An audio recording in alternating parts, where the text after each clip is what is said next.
What a special occasion, privilege we have to come together for a time like this with Ed and Julie, and watching that video. I think takes us all back to another season, another world maybe.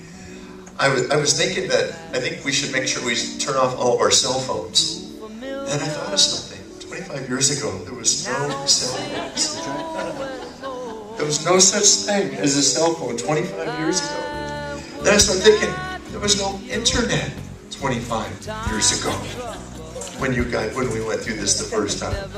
And there was nothing called a CD. There was the days of a cassette. Or maybe it was an 8-track. No, it wasn't that. And if you remember, if you've been around Fort Collins, that all the streets weren't paved during those days. And there were still horse and buggies, back in that time. And so, it just makes me realize that 25 years was a long time ago. I found this awesome poem because I was looking for stuff to read here and wondering if I should write it or find something, and this reminded me so much of my parents because this is what they talk about every day. This is called The Art of a Good Marriage. Happiness in marriage is not something that just happens. A good marriage must be created. In marriage, the little things are the big things. It is never being too old to hold hands. It is remembering to say, I love you, at least once a day. It is never going to sleep angry. It is at no time taking the other for granted. The courtship should not end with the honeymoon. It should continue through the years. It is having a mutual sense of values and common objectives. It is standing together, facing the world. It is forming a circle of love that gathers the whole family. It is doing things for each other, not in the attitude of duty or sacrifice, but in the spirit of joy. It is speaking words of appreciation and demonstrating gratitude in thoughtful ways. It is not looking for perfection in each other. It is cultivating flexibility, patience, understanding, and a sense of humor. It is having the capacity to forgive and forget. It is giving each other an atmosphere in which each can grow old. It is a common search for the good and the beautiful. It is establishing a relationship in which the independence is equal, dependence is mutual, and the obligation is reciprocal. It is not only marrying the right partner, it is being the right partner. 25 years ago, when I said I do, I didn't realize I had signed up for the adventurous route through life. Our journey has been a never-ending adventure, and I don't see any let up on the horizon. Our brand of lifestyle carries inherent risk.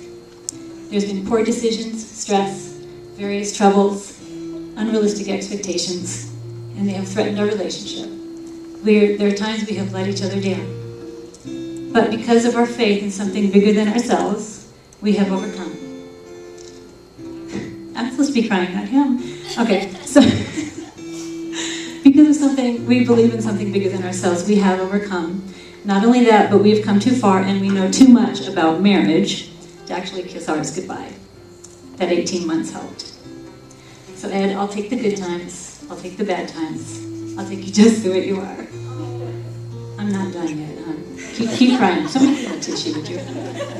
God wired you to be a change agent, not just in the workplace, but in me. And by the way, you are an amazing leader of people.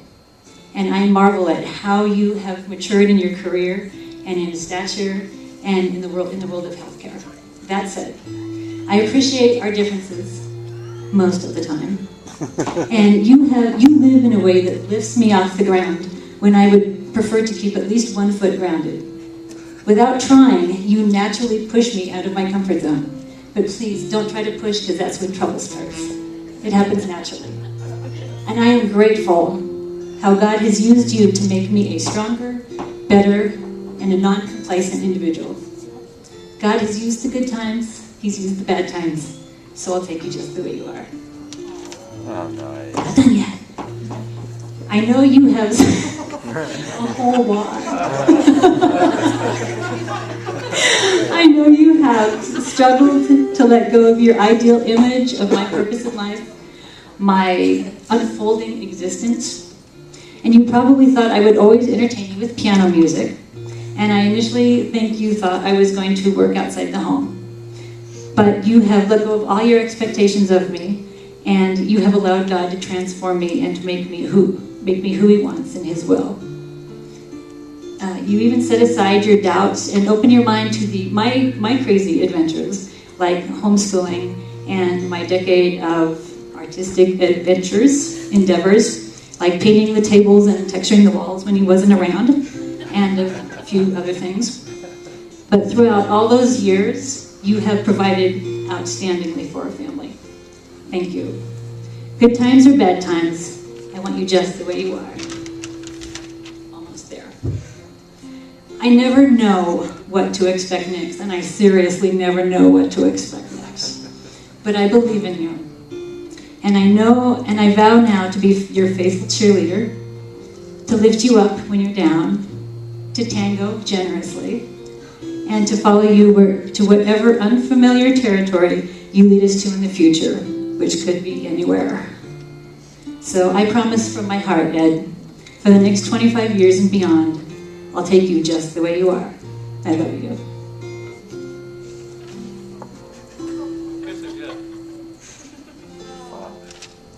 There's really three things I want to say. One is the grace of God. And then Psalms 2:2 I always think about for Julie. And it says, like a lily among the thorns, so is my darling among the maidens. So Psalms, excellent book. If you're new to the Bible, it's great. It's my favorite book.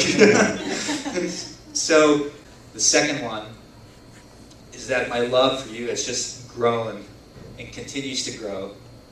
And that I pledge that love to continue for the next 25 years. And the third thing is the hope for the future. And this is actually where I was going to bring in my carabiner, but already blew through that one. But really about being better together. I think many of you know that we're planners most of the time. And we have a plan for our marriage. And our mission for our marriage has always been, since the beginning, is better together. So, let me... Okay, this is me taking risks. This is the Ed Marx. So I probably was the same when you knew me back in the day. All right, you ready?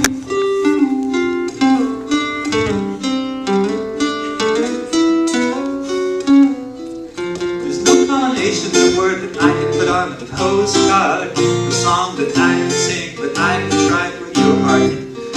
Our dreams, they're made of real things like shoebox photographs, singing tone, loving. Love is the answer, at least for most of the questions in my heart, like why are we here, and where do we go, and how come it's so hard? It's not always easy, sometimes life can be deceiving. I'll tell you one thing, it's always better when we're together. It's always better together. Yeah, we'll look at the stars we bear together. Yeah, we're always better when we're together. Yeah, it's always better when we're together. That's my song, Better Together. That's very good. John? We are so honored to be part of the Marx family, and it's funny to watch all of you guys who are friends of these guys. And it's funny, as I'm getting older, becoming more of a friend and a son than just a son, just to see why you guys are friends with them, and it's so obvious. They're such great people, and Talia and I both love them, and we just are so honored to be here, and we'll light the unity.